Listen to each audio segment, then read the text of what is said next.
Recently, Ukrainian and Russian delegations met for the first time since March 2022. The meeting took place in Istanbul. How important was this meeting, in your opinion? It depends on the perspective of evaluating its importance. How it was important to demonstrate to President Trump that his effort is paying off, that he managed to put Ukraine and Russia at the table, and therefore both Moscow and Kiev avoid Trump's wrath against them.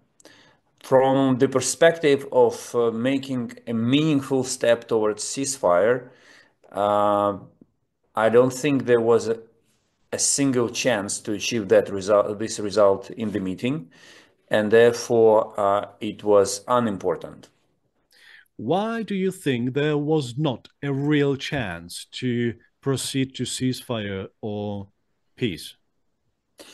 Because President Putin does not understand why should he change his strategy. In his mind, everything works pretty smoothly at high cost, but he doesn't really care about the cost now. He doesn't feel pressure from the United States. He celebrates the lack of new program, or the absence of new program of military assistance from the United States to Ukraine. He does not believe that Europe will be able even to partially compensate the military withdrawal of the United States. He uses his propaganda to increase tensions inside of Ukraine, to weaken our resolve and resilience. So while he himself is building up his army, he secured support from North Korean army, and he believes that he's on a good track to achieving his goals. So he just doesn't see why he should stop. Could you tell us what is your personal experience with dealing with Russians? When Ukrainian and Russian delegations meet, how does it look? How do they behave? Russian diplomacy is famous for clinging to details. They love spending hours discussing details, modeling various scenarios. If they have the goal of sending negotiations down the drain, make no mistake, they will engage in an endless discussion of details. Second, if the Russian delegation does not want to make an agreement, but to imitate its readiness to negotiate, what they will do is to break down any process in many stages. Instead of agreeing to a ceasefire, they will say, first, let's evaluate reality on the ground. Then let's exchange our visions for the ceasefire. Then let's exchange conditions for the ceasefire. Then let's discuss in details how are we going to monitor this ceasefire, and so forth and so on. So, and that's basically what we are seeing. Another element that I see in common that since 2014 until now is that Russian negotiators always project strength and their 100% confidence in the ability of Russia to achieve its goals. They never, unlike Western diplomats and politicians, they never allow themselves to give you a second to begin to think that Russia does not believe in what it is trying to achieve. Would you say that Ukraine is being pushed into negotiations with Russia by the American president, Donald Trump? Yeah, this is more or less correct. Trump is pushing Ukraine into negotiations, and he is inviting Russia into negotiations.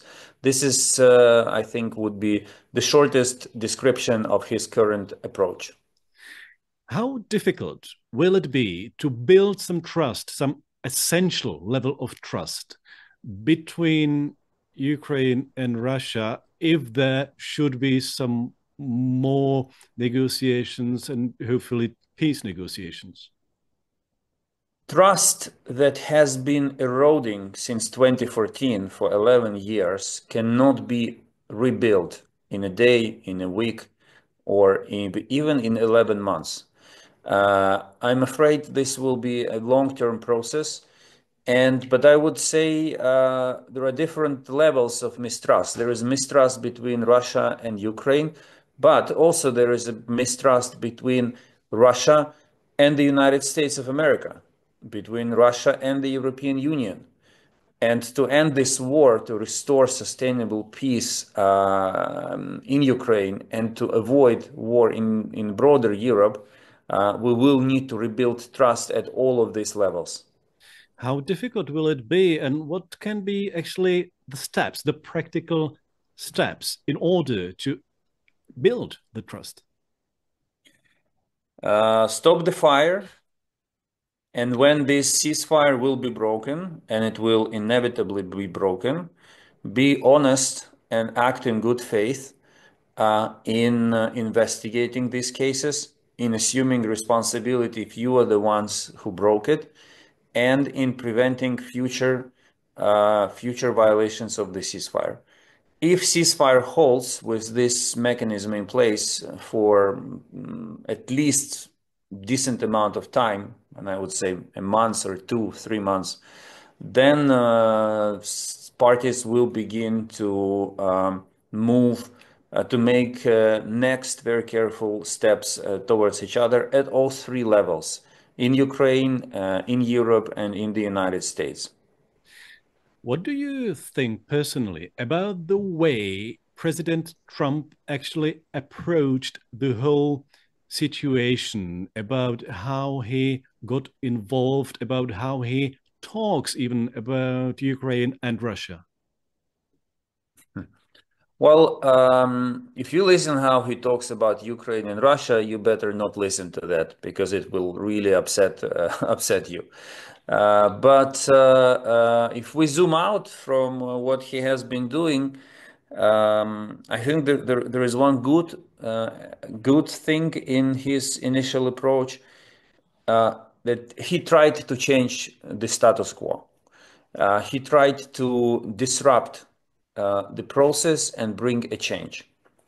That was, I think he is the person who is famous for his disruption, and he tried to do it. But the way he did it, it undermined and destroyed his intent to change the dynamics, because he followed the approach when he applied all sticks to Ukraine and gave all carrots to Russia. And he killed motivation in both to agree. Because Putin does not understand why he has to agree to anything if things are going well and and he doesn't feel real pressure. And Zelensky does not agree to make concessions because he knows first that Putin will not reciprocate, and second, because he doesn't feel pressure, and second, because if you agree to lean under Trump's pressure and give him a part, it means that they will immediately squeeze demand from you to give much more than you have already given. So never in the history of diplomacy the approach all sticks to one side and all carrots to another side worked, and this is why it doesn't work now. What did you think when you saw the extremely controversial interaction between President Trump, Vice President J.D. Vance, and President Volodymyr Zelensky in the Oval Office of the White House at the end of February? Well, it was clearly a disaster, but all sides quickly realized that they went too far, and in just 12 days we saw a dramatic change of the words and developments in the Ukraine-US relations. Two high-level delegations met in Saudi Arabia, and they issued the joint communiqué. And President Trump restored deliveries of weapons and intelligence to Ukraine. So it was an accident. It was not a systemic action. I'm not trying to say that Trump likes Ukraine or Zelensky. I'm just saying that what happened in the Oval Office went beyond the intentions of stakeholders in this. When you say that all sides went too far in this case, how could that happen? Because from your point of view as an experienced diplomat, how could that happen at such a high level? Well, because it has nothing to do with diplomacy. The real drama unfolded when the meeting from foreign policy one became a domestic politics meeting, because the real clash that everyone is followed on social media occurred when both Trump and Zelensky had to demonstrate to the viewers, to their voters in the United States and in Ukraine, that they are strong men ready to defend their positions against any opponent. So it would take a lot of time to analyze the whole meeting, but let me say this. It started as a foreign policy interaction, and it went off the rail after becoming domestic politics interaction. Okay, let's move a couple of months further. A few days ago, President Trump warned that without progress, meaning progress in the peace negotiations, he could abandon the process. And I quote, "This is not my war," said President Trump. What would it mean if Trump actually withdrew from the whole process? Listen, this is a very delicate answer. Oh, your question requires a very delicate answer. There are several layers of Trump's withdrawal. There is no such thing as Trump leaves and that's it. So on the first level, Trump may say, I am withdrawing diplomatically.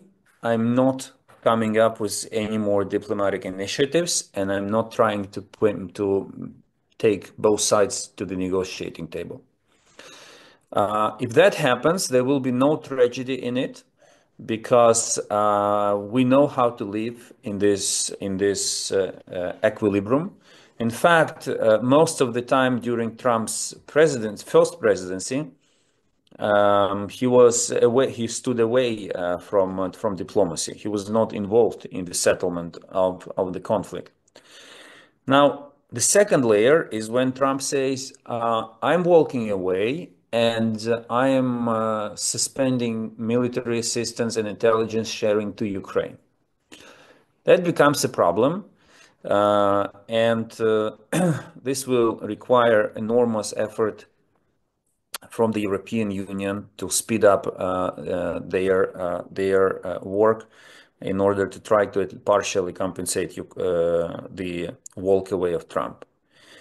Now, if he takes it to the next level and he says, I'm so angry with Ukraine that not only I walk away diplomatically, not only I suspend delivery of the United States assistance, but I also prohibit all third countries to deliver any weapon that contains US technology or spare part to Ukraine. And I also instruct my government to block any macro-financial assistance coming to Ukraine from international financial institutions. That will become a catastrophe. That walkaway will mean a real catastrophe, because a lot of weapon made in Europe has US components in it. Europe can buy a lot of weapons in the United States. And the last level of Trump's walkaway is if he does everything I said before and sides with Russia, lifts sanctions, and says, this war is over for me, I want to do business with Russia, and I don't care about anything else. So there are these layers of how he can walk away. They're very nuanced. and we shouldn't buy into the threat of just walking away, because we shouldn't be leaning under this pressure, but we should be very reasonable in estimating how far this walk away can go. Are you personally actually worried that Washington, or President Trump indeed, might strike a deal with Putin, regardless what everybody else thinks? No, I don't think it is highly likely, for one reason, because they both know, Putin and Trump, that whatever deal they may strike, they will not be able to enforce it without having Ukraine and Europe on board. And if they do that and fail in implementing this deal, then they will look weak as someone who make unenforceable deals. Do you think that the Ukrainian diplomacy is successful in securing support from the European countries? Yes, I think Ukrainian diplomacy is pretty successful when it comes to securing military and defense support from European countries. I believe we are facing some serious issues, though, when it comes to diplomacy related to Ukraine's accession to the European Union, because there doesn't seem to be a way to overcome Hungary's veto. And although we all know that the European Union is trying to do that, and if that happens, it will be a joint success. But where I think strategically Ukraine is losing, and it's not even only diplomacy that is losing. It's our national weakness is that we do not implement a clear and efficient strategy in Central Europe to better explain Ukraine and to win more hearts in the societies which become more and more divided. I follow over Ukraine. I follow, and I'm sure you do, elections in Romania, in Slovakia, in Hungary, in Poland. Czech elections are coming, and in all of these elections, Ukraine is used as a dividing factor. One camp is campaigning on the promise to support Ukraine, and another camp, the opposing camp, is campaigning on the promise not to support Ukraine. So this is our failure, but it's a strategic one. We should have started work to avoid it many years ago. And what happened? Why did it even happen? Why is Ukraine, as you say, a divisive issue in elections, in societies in Central Europe? Well, because the Soviet legacy, reinforced by Russia's strategic involvement in Central Europe over the last 30 years, pays off. You see that the portrait of a voter who does not like his country supporting Ukraine is pretty similar in all of these countries. So Russian sentiment is still present in your societies, and it's been exploited by politicians who want to mobilize these voters in their favor. Do you think that Europe can do something, can do anything to make Russia to agree to ceasefire and end the war? No, Europe on its own can do nothing to agree to force Putin to agree to a ceasefire. But what Europe can do is to first provide weapons and other means of assistance to Ukraine, and second, no less importantly, rearm itself and improve its own defense to disincentivize Putin from continuing the war in the midterm. The two things that can stop Putin are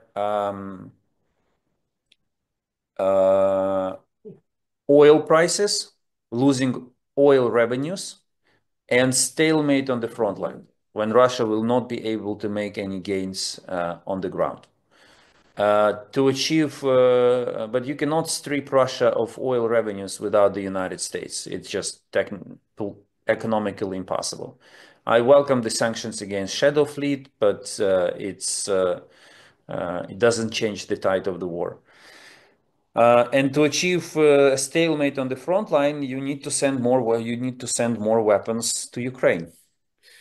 The problem is that both of these moves, they do not happen. They do not deliver in a blink of an eye. They require time for a country to come to a conclusion that it has to stop. Could you elaborate a little bit more on the issue of sanctions imposed on Russia? Do they actually work? Do they have any effect?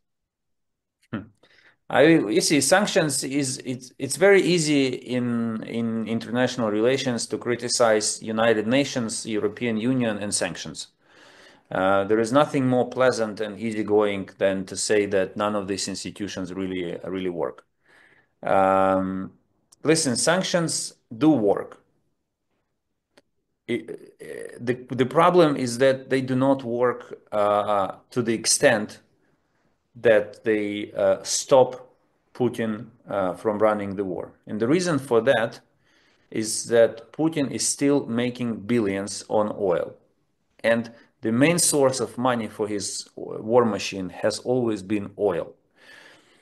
And you will clearly remember that oil-related sanctions were one of the weakest, if not the weakest, over the last 3 years. For different reasons, there were always arguments why we cannot do this, why we have to impose oil cap prices instead of actually dropping the prices to the extent that Russia would not be making money for the war. Even the Shadow Fleet. I mean, the European Union got really serious about fighting Shadow Fleet only last autumn, and before that they had been kind of playing the games around it. So if there had been no sanctions, Putin would have, let's say, 100 euro to fight the war. With current sanctions, he has 50 euro to fight the war.